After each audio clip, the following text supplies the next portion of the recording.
Des violents affrontements sont signalés à Massissi au nord Kivu depuis quelques jours entre le jeune Diwazalendo et les rebelles du M23 AFC-RDF. Une autre réunion sous la médiation de l'Angola se présage pour tenter de mettre fin à ce conflit entre la République démocratique du Congo et le Rwanda. Jean-Marie Kassamba a été désigné ambassadeur de valeur par la cellule d'innovation et changement de mentalité en République démocratique du Congo. Il aura pour mission d'insuffler le vent du changement de mentalité. Nouveau journal sur Télé 50, ravi de vous retrouver. Le président de la République, Félix Tshisekedi, a pris part à la cérémonie d'ouverture de la 8e édition du Salon de développement des villes, de corridors et des zones économiques spéciales dénommé Expo Béton. Dans son mot, le chef de l'État se dit être résolument engagé à mettre en œuvre des solutions concrètes et durables pour l'intégration des territoires enclavés dans l'économie nationale et internationale. Expo Béton est à sa 8e édition en République démocratique du Congo. Honoré, très encouragé par le président de la République, Félix-Antoine Tshisekedi Tshilombo, qui l'a rehaussé de sa présence. Cette édition du Salon de développement des villes se déroulera sous le thème principal « Révolution urbaine, des solutions durables du corridor ouest pour Kinshasa et le Congo central ». Expo Béton organise à cet effet des conférences et expositions du 9 au 12 septembre à Kinshasa et du 14 au 20 septembre 2024 au Congo central. Une présence remarquable parmi l'assistance dans la splendide salle de congrès du centre financier de Kinshasa, c'est celle des quelques chefs des institutions, le président de l'Assemblée nationale Vital Kamerhe, la première ministre Judith Suminwa, le président du Conseil supérieur de la magistrature et plusieurs autres invités d'honneur. Dans son discours d'ouverture de la 8e édition d'Expo Béton, le chef de l'État a salué la dynamique de transformation des villes de la RDC qu'entreprend Expo Béton, et ce, face à la croissance rapide de la démographie au pays. Lors de mon investiture le 21 janvier 2024, j'ai pris 6 engagements devant le peuple congolais qui constituent le socle de mon programme de gouvernance. En plus de ces engagements, j'ai placé le désenclavement de nos territoires parmi les 3 initiatives présidentielles prioritaires de mon mandat. C'est une condition indispensable pour assurer la cohésion nationale, réduire les inégalités et favoriser un développement harmonieux et inclusif de notre pays. Je suis résolument engagé à mettre en œuvre des solutions concrètes et durables pour intégrer pleinement nos territoires enclavés à l'économie nationale et internationale. Cela passe par l'amélioration de nos infrastructures de transport, de communication et d'énergie. Auparavant, le président du comité organisateur d'Expo Béton, Jean Bamanissa, a notamment salué la présence des investisseurs et entrepreneurs en RDC grâce au climat des affaires et la confiance faite aux institutions du pays sous le leadership du président de la République, Félix-Antoine Tshisekedi Tshilombo. Le cessez-le-feu décrété il y a un mois par le médiateur angolais concernant la crise entre la RDC et le Rwanda peine à être respecté sur le terrain par des rebelles du M23 AFC-RDF qui ont repris de violents combats en début de semaine avec de jeunes d'Iwazalendo. Une nouvelle réunion entre les deux parties est annoncée pour ce vendredi 14 septembre à Luanda en Angola. Joao Lourenço pousse pour trouver un accord de paix entre la RDC et le Rwanda. Selon le porte-parole du gouvernement, Patrick Muyaya, qui l'a déclaré, le gouvernement congolais dit compter sur la sincérité de Kigali pour ne plus violer l'accord. Alors qu'on attend les résultats de l'enquête sur la tentative d'évasion à la prison centrale du Makala, les organisations de la société civile ne sont pas restées indifférentes. Georges Kapiamba, président de la CAGE, qui salue la mise en place d'une commission d'enquête indépendante, estime que cela permettra d'avoir de résultats concrets. On l'écoute. Nous avons suivi l'évolution des choses.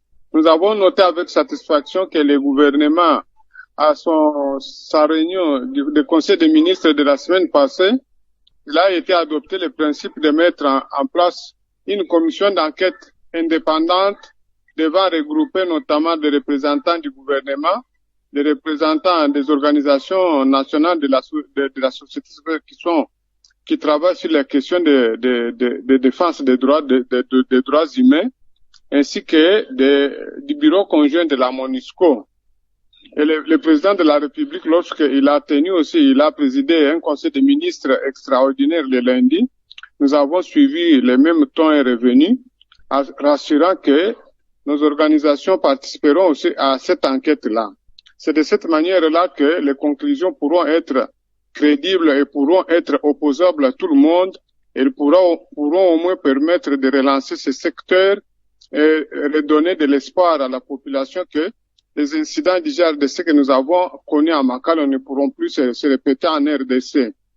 Donc voilà ce que nous attendons maintenant, c'est la concrétisation de cette parole-là de la première ministre et de celle du chef de l'État.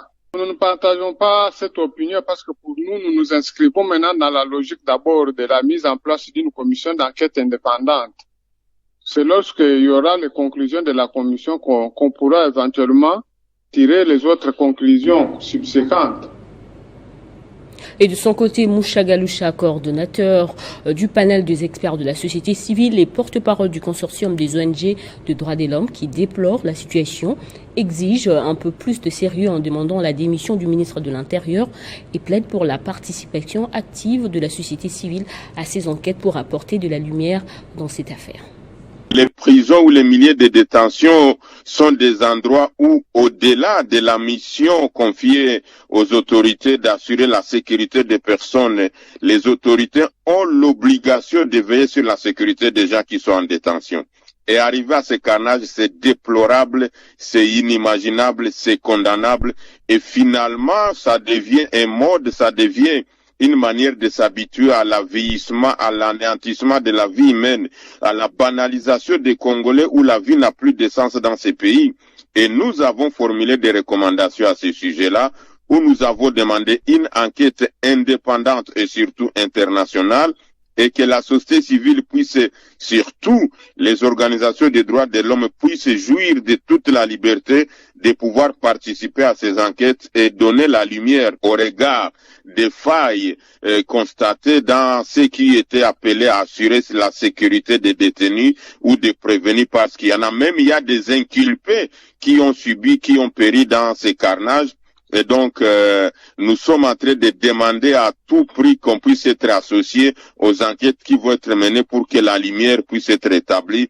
Et dans un premier temps, nous avons demandé que le vice-ministre de la Justice, qui avait minimisé en parlant de deux morts, s'il ne peut pas démissionner, qu'il soit révoqué. C'est inimaginable qu'on puisse faire un mensonge d'État et laisser des personnes pareilles continuer à gérer le secteur clé de la République, la justice. Évidemment, les ministres, les vice-premiers ministres et ministres de l'Intérieur, Jacquemain Chaba, nous avons demandé aussi élégamment qu'ils puissent démissionner parce que cela ne devrait pas arriver sans qu'on puisse prendre des dispositions anticipatives. Autre chose à présent, Jean-Marie Kassamba a été désigné ambassadeur de valeur par la cellule d'innovation et changement des mentalités en RDC.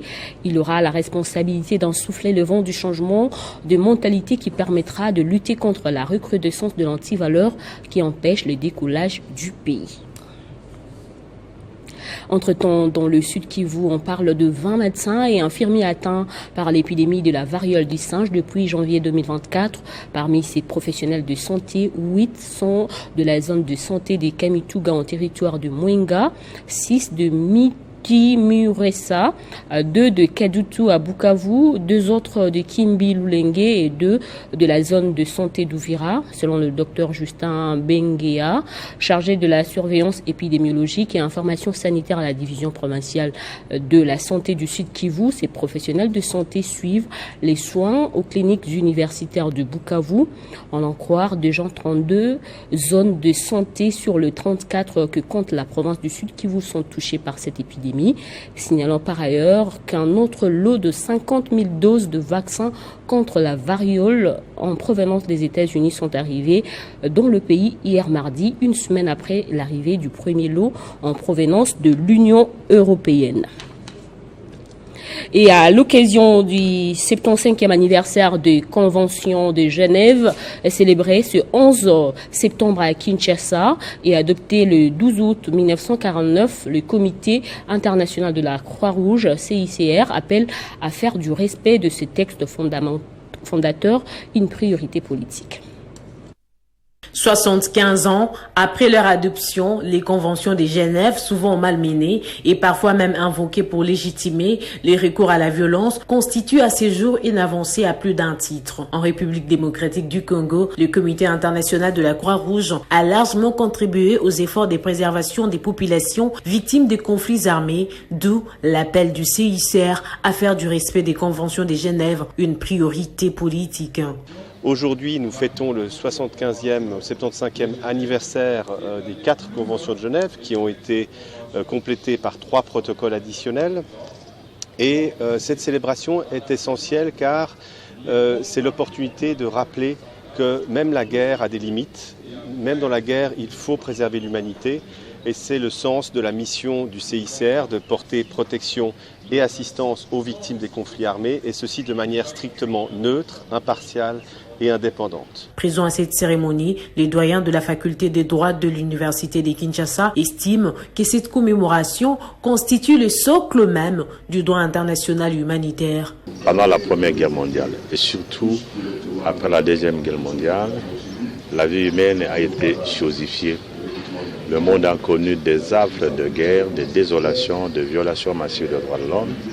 Il était important qu'au niveau international, les États se mettent d'accord pour créer un cadre normatif de protection des droits de l'homme et surtout en période de guerre et même en période de paix. Pour sa part, l'ambassadeur suisse accrédité en République démocratique du Congo invite les acteurs humanitaires à redoubler les efforts dans la préservation des vies humaines. Et je pense que ces conventions de Genève, ce sont elles qui permettent aujourd'hui aux acteurs humanitaires d'accéder, d'aider à ces populations-là. Donc, si vous me posez la question, qu'est-ce que la RDC peut en tirer? Je pense que la RDC, en tant que membre, en ratifiant les conventions de Genève, est partie prenante, et malheureusement partie prenante dans le sens où aujourd'hui on a besoin de ces conventions de Genève pour protéger la population civile. Cette commémoration a été célébrée sous les thèmes « Respecter et faire respecter le droit international humanitaire en toutes circonstances ». Les 2 chambres du Parlement reprennent service le lundi 16 septembre prochain pour une session essentiellement budgétaire. C'est dans ce cadre que le président de l'Assemblée nationale, Vital Kamerhe, a reçu la première ministre Julius Souminois. Au menu, le processus budgétaire, notamment le projet de loi des finances exercice 2025, le projet de loi portant réédition des comptes exercice 2024 et les projets de loi rectificatifs exercice 2024. La chef du gouvernement a rassuré quant au dépôt des textes dans les délais légaux. Si vous vous souvenez bien, au moment de mon investiture, j'avais promis que j'allais mettre à profit des temps pour pouvoir discuter, échanger avec les différentes institutions. Et là, nous sommes à la veille de la rentrée parlementaire et donc il était important de pouvoir échanger avec l'honorable président de l'Assemblée nationale par rapport à un certain nombre de sujets. Et vous savez très bien que cette rentrée parlementaire, elle sera budgétaire et donc il était important de pouvoir échanger par rapport au processus budgétaire. On va bientôt, en respectant les prescrits de la LOFIP, venir déposer le projet de loi des finances pour 2025. En même temps, il va y avoir le projet de loi pour la reddition des comptes ainsi que le projet de loi rectificative pour l'exercice 2024. Donc tout ça, ça a été les sujets de conversation que nous avons pu avoir avec l'honorable président ainsi que l'honorable questeur, accompagné évidemment du ministre des Finances ainsi que du vice-ministre des Budgets qui représente le ministère du Budget. Bien sûr, ça, on va respecter les délais constitutionnels. Vous savez que le 15 septembre tombe un dimanche, donc nous serons au rendez-vous pour le lundi. Partant de là, le travail a commencé et pour la loi rectificative, pour la reddition des comptes aussi, et aussi pour le projet de loi de finances pour 2025. Donc disons que il faut féliciter les équipes qui ont travaillé sur ça, les experts au niveau du budget, des finances, mais aussi du plan.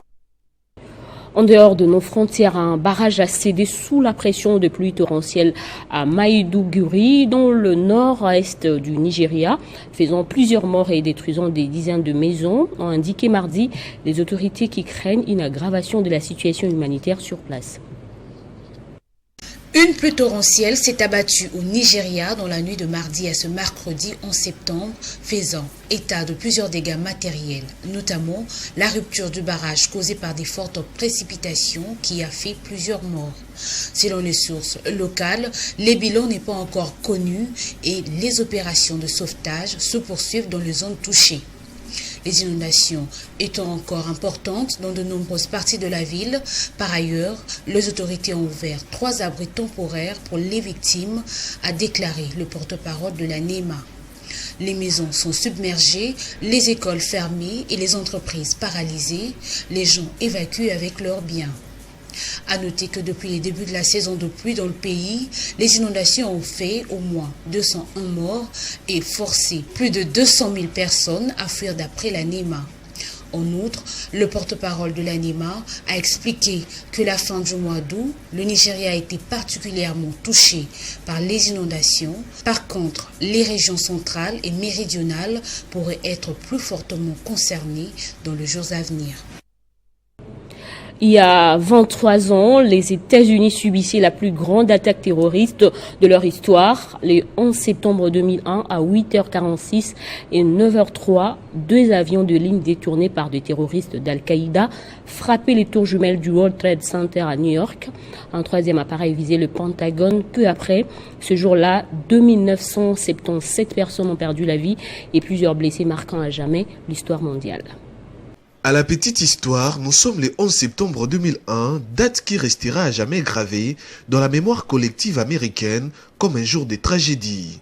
Le One World Trade Center, une tour imposante cumulant à 541 mètres, en est le cœur. Ces jours-là, les États-Unis d'Amérique subissaient des attentats qui donnèrent la mort à des milliers de personnes, d'importants dégâts matériels, notamment la destruction des 2 tours jumelles du World Trade Center par des kamikazes se servant des avions en ligne, mais également la destruction d'une partie du Pentagone, immeuble abritant le ministère de la Défense américain, et autres drames similaires. Tout un pays était dans les désarrois. Qui aurait pu imaginer que la première puissance mondiale, en armes, en renseignement, en guerre, en technologie et autres, pouvait être attaqué dans son propre territoire de cette manière. 23 ans après, le constat sur terrain est tout autre.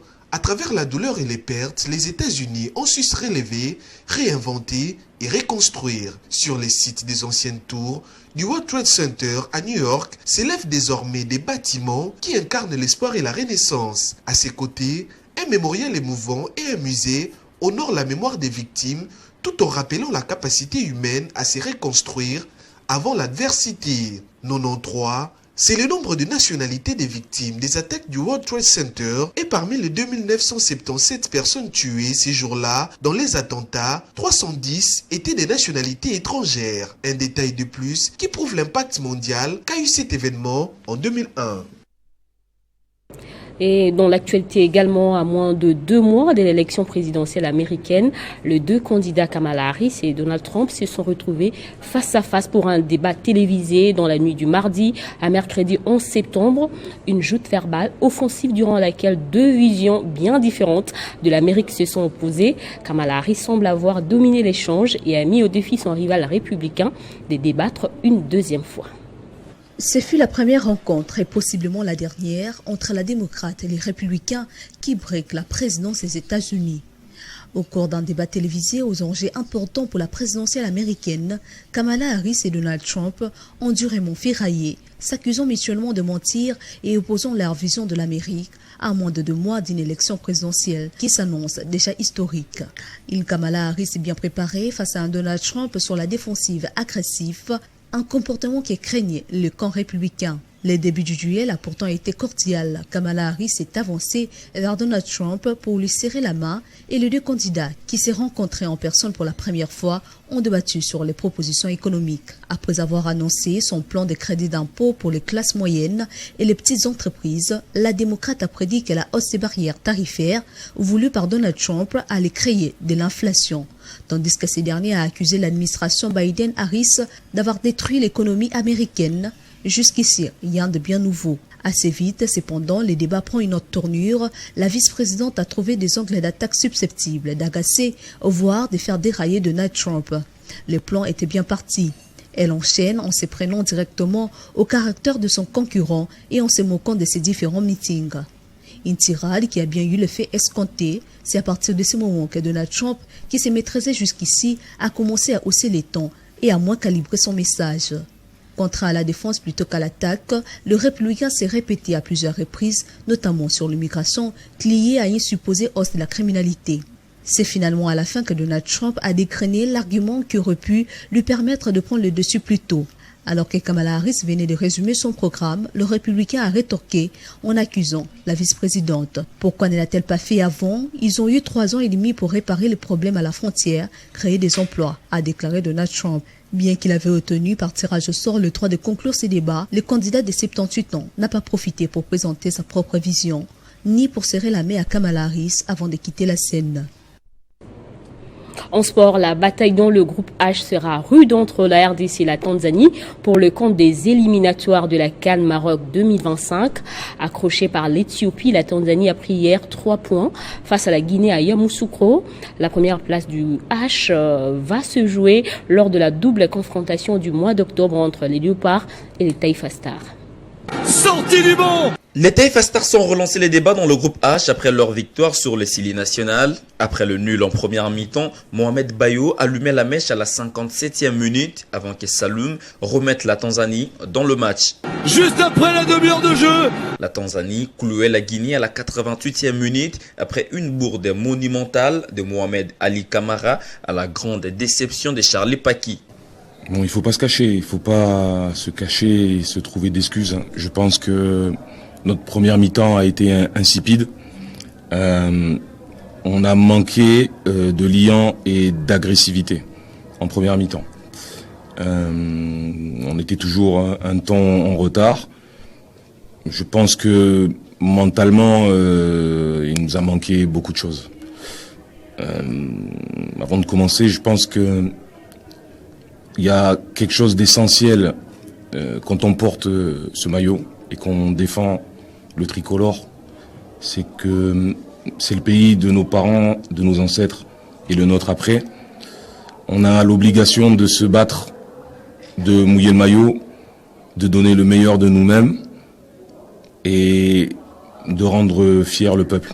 Dans ce groupe H, la double confrontation entre la RDC et la Tanzanie aura les allures d'une finale au mois d'octobre. Sinon, les fauves congolais sont sur les eaux paisibles pour avoir fini en beauté la trêve du mois de septembre et promettent de revenir en force dans un mois. Prenons le rappel des titres à présent. Des violents affrontements sont signalés à Massissi au Nord Kivu depuis quelques jours entre le jeune dit Wazalendo et les rebelles du M23 AFC et RDF. Une autre réunion sous la médiation de l'Angola se présage pour tenter de mettre fin à ce conflit entre la RDC et le Rwanda. Jean-Marie Kassamba a été désigné ambassadeur de valeur par la cellule d'innovation et changement de mentalité en RDC. Il aura pour mission d'insuffler le vent du changement de mentalité pour lutter contre les anti-valeurs. Ne nous quittez pas, nous allons prendre la revue de presse dans un instant.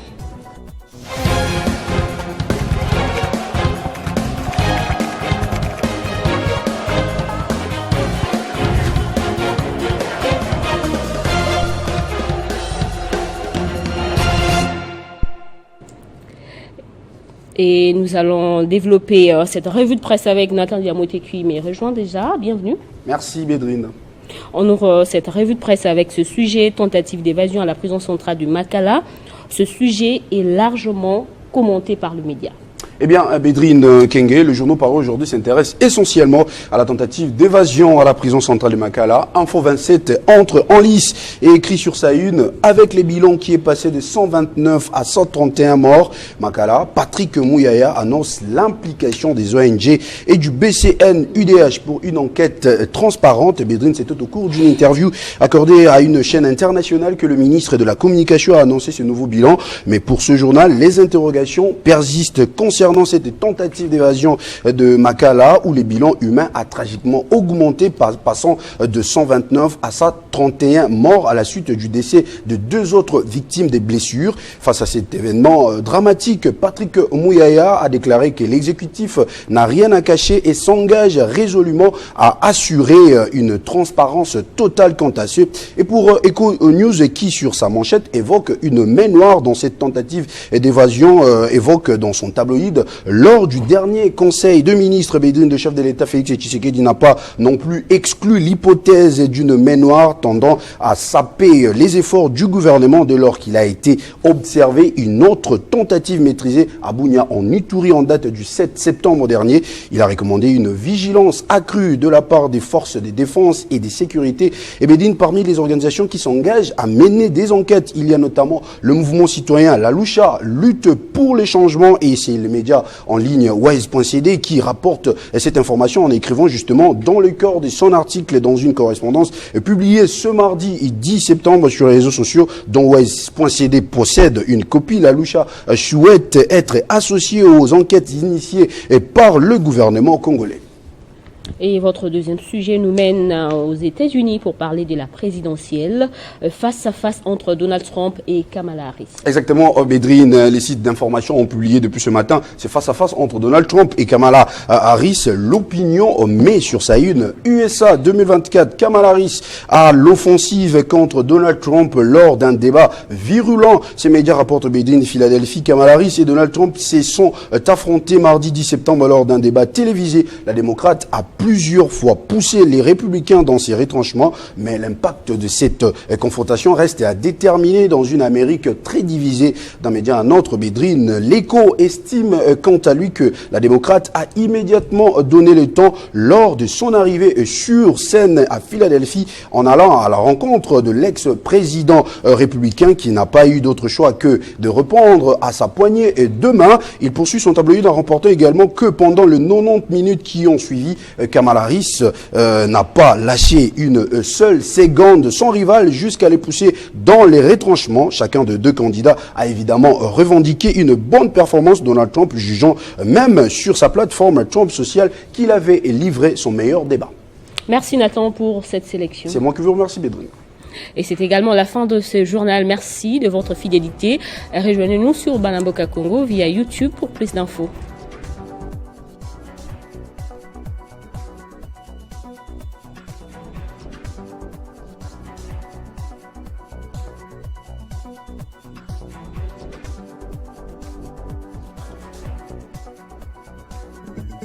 Retrouvez toute l'actualité en continu sur www.tele50.cd.